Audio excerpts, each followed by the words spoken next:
قابل احترام بزرگوں اور دوستوں، میرے پیارے بھائیوں، السلام علیکم ورحمۃ اللہ وبرکاتہ۔ حضرات، آپ تمامی حضرات نے دیکھا ہوگا اور سنا ہوگا کہ آج کل وہابی نجدی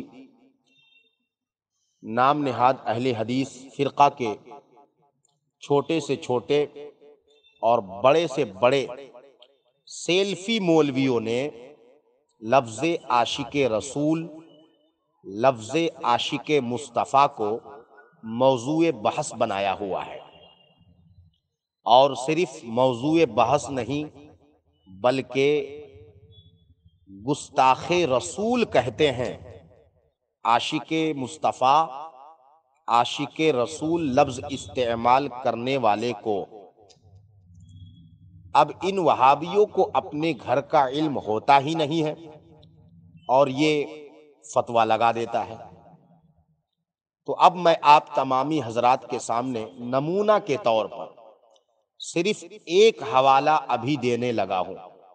ویسے میرے پاس ان وہابیوں کے گھر سے ایک نہیں انیک حوالے موجود ہیں جن میں وہابیوں نے عاشق مصطفیٰ، عاشق رسول کا لفظ استعمال کیا ہے۔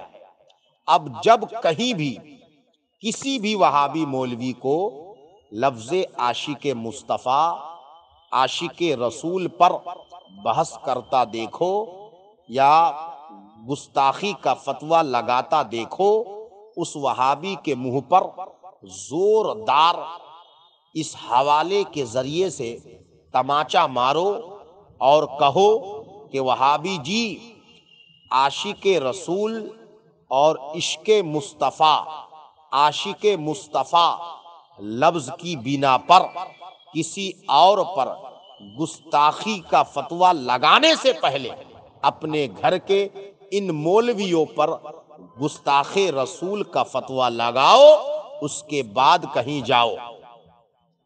حوالہ نوٹ کیجئے، کتاب کا نام ہے فتاوی سنائیہ، جلد اول، صفحہ نمبر 65 ہے۔ اس میں ایک کلام نقل کیا ہے، قصیدہ ہے جو وہابیوں کے امام، وہابیوں کے بابا اعظم، وہابی مولوی ثناء اللہ امرتسری کی قصیدہ خوانی پر لکھی گئی ہے۔ نظر عقیدت، بہت سارے اشعار ہیں۔ جو شعر میں آپ کو بتانا چاہتا ہوں وہ یہ ہے: بندہ کبریا ثناء اللہ، بندہ کبریا ثناء اللہ، عاشق مصطفیٰ، عاشق مصطفیٰ ثناء اللہ۔ وہابیوں، لگاؤ فتویٰ۔ اس قصیدہ کو پڑھنے والے پر گستاخ رسول کا، اس قصیدے کو کتاب میں چھاپنے والے سارے وہابیوں پر اور اس کتاب کی تصدیق کرنے والے سارے وہابیوں پر لگاؤ گستاخ رسول کا فتویٰ۔ اب بھاگنا نہیں، یہ تو صرف نمونہ ہے، ضرورت پڑی تو تمہارے منہ پر اتنے سارے حوالے مارے جائیں گے کہ تم کہیں بھاگنے کے لائق تک نہیں رہو گے۔